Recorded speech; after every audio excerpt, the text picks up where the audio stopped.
Deer aspirants, তো আজকে আমরা যে অনারেবল সুপ্রিম কোর্ট থেকে final judgement BS versus BTC অর্থাৎ বিএড ভার্সেস ডিএলএড যে কেসটি ছিল তার ফাইনাল জাজমেন্টের রায় দিয়েছিল। তো এর ব্যাপারে আমি অলরেডি একটা ভিডিও আপলোড করেছি এবং আজকে তার অফিসিয়াল যে আমাদের পিডিএফ দিয়ে দিয়েছে, পিডিএফ থেকে আমাদের পুরো লাইন বাই লাইন আকারে উল্লেখ করে দিয়েছে। সেটা পড়ার পর আমাদের মধ্যে কয়েকটা কোশ্চেন থাকে, সেই কোশ্চেনগুলোর আনসার আজকে দেবো এবং কী রায় দিয়েছে সেটা নিট অ্যান্ড ক্লিয়ার আমি বলার চেষ্টা করব।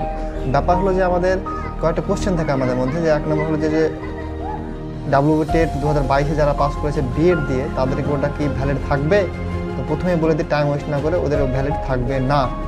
ওদের যারা বিএড দিয়ে পাস করেছে তাদের ভ্যালিড থাকবে না। আপনারা হয়তো মনে করতে পারেন যে বিএড তো পাস করেছে, মানে জাজমেন্টে তো বিএডের ফেভারেই হয়েছে, তাহলে কেন থাকবে না। তো এটা ভিডিওটা পুরোটা দেখুন, তাহলে বুঝতে পারবেন। আর চ্যানেলটা সাবস্ক্রাইব করুন। বিএড ডিএলএড এবং আরও এইসব ইনফরমেশনের জন্য আমি কিন্তু ভিডিও আপলোড করে থাকবো।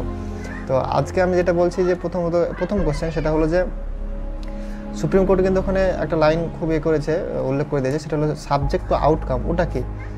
তো ব্যাপার হলো যে 11ই অগাস্ট 2023 এর আগে আমাদের জাজমেন্ট দুই রকম হয়, একটা হচ্ছে রেট্রোস্পেক্টিভ, একটা হলো প্রসপেক্টিভ। রেট্রো মানে আগে পুরনো, মানে জাজমেন্ট যেদিন হবে তার আগেরগুলোর জন্য কি জাজমেন্টটা অ্যাপ্লিকেবল হবে, সেটা বলা হয় রেট্রোস্পেক্টিভ। মানে জাজমেন্টটা ধরুন আজকে কোনো একটা জাজমেন্ট দিল যে বিএড বাদ, তার মানে কি আগেরগুলো কি বাদ হবে। আর যদি প্রসপেক্টিভ হয় তাহলে হলো আজকে যে জাজমেন্ট দিলে আজকের পর থেকে বহাল হবে, পুরোনোতে অ্যাপ্লিকেবল হবে না। তো আমাদের এই জাজমেন্টটা ওখানে উল্লেখ করে দিয়েছে, জাজমেন্ট হলো রেট্রোস্পেক্টিভ নয়, প্রসপেক্টিভ। মানে 11/8/2023-এর পর থেকে যে সমস্ত বিএড দিয়ে নিয়োগ হয়েছে সেগুলো বাদ হয়ে যাবে। ভালো করে বলছি, নিট অ্যান্ড ক্লিয়ার। 11/8/2023-এর পর যদি বিএড দিয়ে কেউ চাকরি পেয়ে থাকে, সেখানে যদি উল্লেখ করাও না থাকে যে বিএড পরে যদি কোনো নোটিফিকেশনে ধরুন বিহার বা এমপি থেকে যদি উল্লেখ করাও না থাকে নোটিফিকেশনে যে পরবর্তীতে সুপ্রিম কোর্টের জাজমেন্টের উপর ডিপেন্ড করছে কি করছে, এটা যদি মানে উল্লেখ করা নাও থাকে নোটিফিকেশনে, তাও চাকরি বাদ হয়ে যাবে 11/8/2023-এর পরে। এবং আরেকটা এখানে ব্যাপার আছে, সেটা 11/8/2023-এর আগে যাদের যাদের চাকরি দেওয়া হয়েছে বিএডদেরকে প্রাইমারিতে, তাদের চাকরি বহাল থাকবে। এখানেও একটা কিন্তু আছে। কীরকম কিন্তু? এই তারিখের আগে যে সমস্ত নোটিফিকেশনে কোনো কিছু বলা ছিল না, জাস্ট বলা ছিল যে বিএডদেরকে রিক্রুটমেন্টের জন্য অ্যাপ্লিকেবল করা হচ্ছে, তাদের চাকরি বহাল থাকবে। কিন্তু যদি রাদার দেন যদি কোনো নোটিফিকেশনে কোনো স্টেটের হোক, ওয়েস্ট বেঙ্গল হোক, আসাম হোক বা ছত্তিশগড় মধ্যপ্রদেশ যেখানেই হোক, কোনো নোটিফিকেশন যদি উল্লেখ করা থাকে বা নোট দেওয়া থাকে, যে নোটেবল দেওয়া থাকে যে আমাদের সুপ্রিম কোর্টের জাজমেন্ট ফার্দার যেটা দেবে তার উপর ডিপেন্ড করে আপনাদের অ্যাপ্লিকেবল হবে, কোনো শর্ত দেওয়া থাকলে সেই চাকরিগুলো কিন্তু বহাল থাকবে না। কীরকম? যে আমাদের যে 2022-এ যে ডেট হয়েছিল ওইখানে এই জন্যই বলছে যে ওদের সার্টিফিকেটটা অ্যাপ্লিকেবল না, মানে আর মানে নো লঙ্গার ইউজেবল, মানে আর ইউজ হবে না, ওটা সার্টিফিকেটটা ভ্যালিড থাকবে না। এই কারণ হলো যে আমাদের 2022-এর নোটিফিকেশনে দেওয়ার উল্লেখ করাই ছিল, নোট দেওয়া, যে যদি আমাদের সুপ্রিম কোর্টে যে কেসটি চলছে ওখানে যদি বলা থাকে যে বিএডদের অ্যাপ্লিকেবল হবে না, তাহলে কিন্তু এটা অ্যাপ্লিকেবল হবে না। তার মানে আমাদের যারা 2022-এ বিএড পাস করেছিল তাদের সার্টিফিকেট নট ভ্যালিড। বোঝা গেল?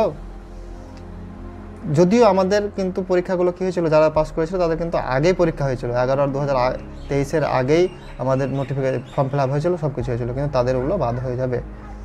আরেকটা কোশ্চেন আছে যে আমাদের যে সমস্ত ছিল আমাদের ওই 16,500 যে রিক্রুটমেন্ট হয়েছে বিএড দিয়ে, তাদেরটা কী হবে?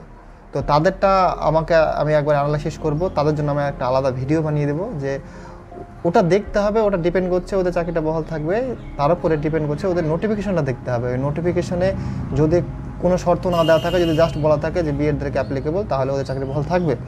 যদি কোনো ছোট্ট একটা যে লাইন লেখা থাকে যে অনারেবল সুপ্রিম কোর্টের রায়ের উপর ডিপেন্ড করছে বা পরবর্তী রায় যদি বিএড অ্যাপ্লিকেবল না হয়, যদি কোনো রকম নেওয়া থাকে, তাহলে কিন্তু ওদের চাকরিটা বহাল থাকবে না। তো এটা অ্যাকচুয়ালি কী আছে, অনেকগুলো নোটিফিকেশন আছে, ওগুলোর জন্য টাইম লাগবে। তা আমি নিজে ওগুলো অ্যানালাইসিস করে তখন আমি পরবর্তী ভিডিও বানিয়ে দেবো। তো চ্যানেলটি সাবস্ক্রাইব করে থাকুন, সাথে থাকুন। ওখানে আমি নিট অ্যান্ড ক্লিয়ার করে দেবো যে আমাদের যা 16,500 রিক্রুটমেন্ট হয়েছে তাদেরগুলো থাকবে কি না। আর এখানে আরেকটা ব্যাপার হলো যে যদি আমাদের